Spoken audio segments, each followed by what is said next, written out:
Alrighty. Now that we've got everything mapped and working at our campus, I did just want to quickly, maybe not quickly, just in a few minutes, give a little overview and walkthrough of our show view and of our show file as a whole, and explain kind of like the philosophy behind how it's set up, how to use it, how it's meant to be used, and what all these things are that you actually see on the screen. So I'm gonna blow this virtual wing window up really quickly, just so that we can see it a little bit better. So on HOG, we have what's called a playback bar. So if you're on HOG PC, it's on this virtual wing window. If you are on using a console at one of our locations, typically that playback bar is going to be shown on the touchscreen of the console. And in that playback bar, you have 10 slots, which we call masters. So it's 10 masters.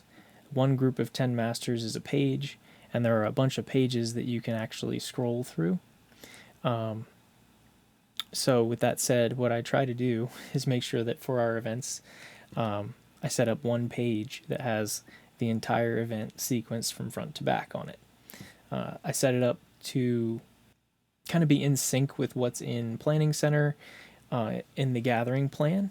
And each one of these masters usually corresponds to a section of the gathering. Sometimes I'll combine them if it's kind of a quick thing or if it's something that can be shared. And so if we look at this, what you'll see here in the playback bar is we have a bunch of different lists.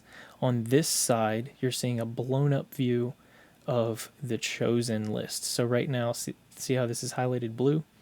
That means that we have chosen it and we're looking at it, and you get the blown up whole list here. So this has every little queue that's inside that list shown here in this window. See, list 1290, praise, list 1290, praise 2023, because that's when I originally programmed this version, and it's still accurate, so we keep using it every time we do that song.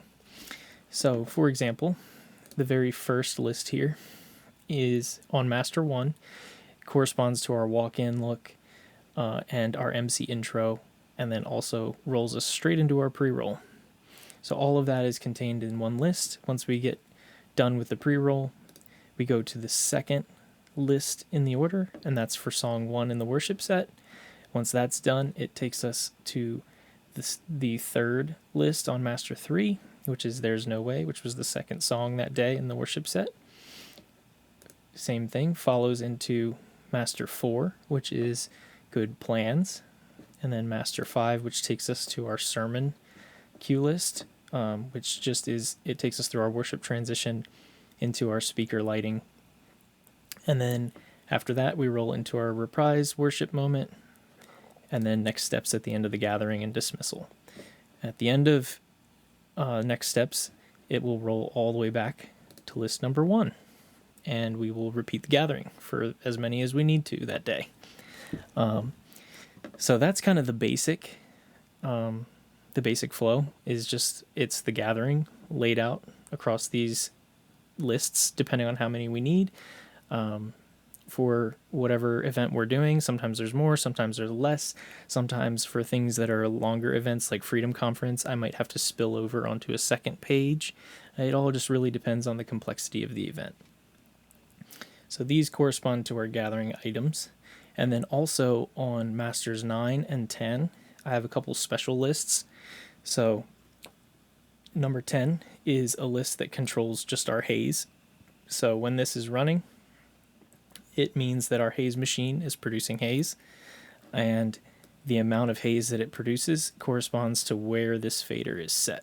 So if it's all the way down at 0, it says BO, that means blackout, or 0%. So even if it's running, it'll run at 0, which means it's not running. And we can push this up and down to wherever we find that is a healthy amount of haze to maintain a good level in our room during worship, but not set the smoke alarms off or overly haze out the place. And then also this one here, on Master 9 is a front wash override. So in the event that maybe a worship leader is speaking during a musical moment where maybe the front lighting wasn't up yet, or if we need it just to expand the range of the lighting on the stage. Sometimes we have speakers that move from side to side pretty severely, and the normal speaker lighting is pretty narrow to try to keep it looking nice on the stage and not lighting the walls. Sometimes we need a wider wash, and that's what this one will do. So you can actually just manually press this button to use it, and just like with the haze, where the fader is set is the amount of brightness you'll get. So if it's all the way down and you press that button, it'll actually black out the lights too, which is another thing that's handy to know. But generally, everything should be fine to just roll straight through with a little bit of extra manual control here just in case. So if I shrink this back down, so the other windows, we've got our blown up chosen master here, so no matter which one we've chosen, we'll see a big view of it.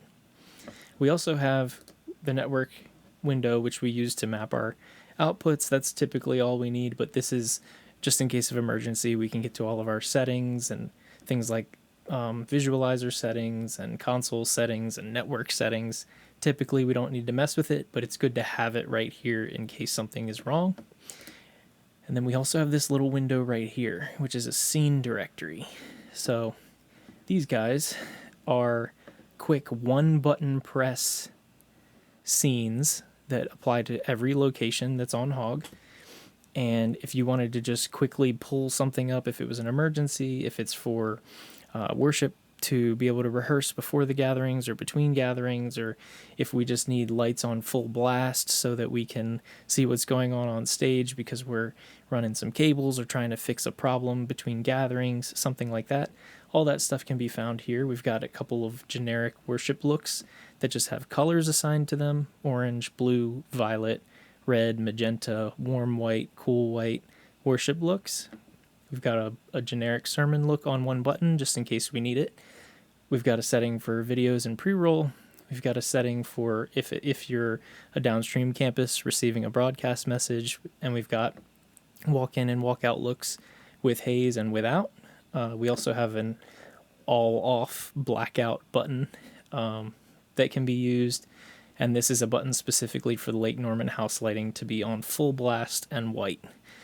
Again, kind of like the stage lit button if you just need full light in that room because their lights are controlled by DMX through the HOG.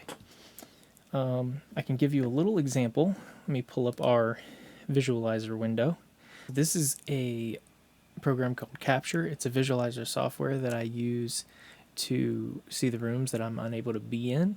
So I'll just real quick show you kind of what these scene buttons do. So you just press them one time and you have a very quick generic orange colored worship look for the stage on one button press. You want a violet look, some things move, some gobos change, some colors change, house lighting changes.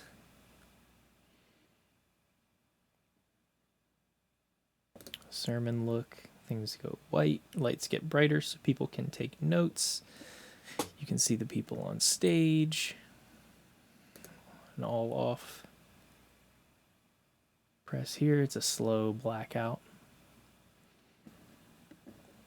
Walk in, walk out look if you needed a generic kind of, again, one button press just in case kind of situation. Maybe something's not quite right with what's going on in the pre-programmed, prepared stuff that I sent out. You can always use these in case of emergency, and they're always there, whether they're on the PC window or on the touch screen. But I just wanted to make sure everybody knew they were there. The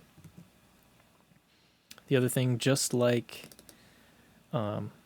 with the front wash, for example, here's a demo of that. Press the play button, it slowly fades up, and you can move the fader up and down to fade it up and down. I can't show you haze because that's not patched into my visualizer as like an as something that adjusts. It just kind of is always there. It's not realistic, not that realistic. When we come back, I'm going to dive into how to actually queue through a show and some of the specifics of queue lists and all the stuff in here, all these numbers, all these macros, what do these mean, that kind of stuff. Alrighty, see you next time.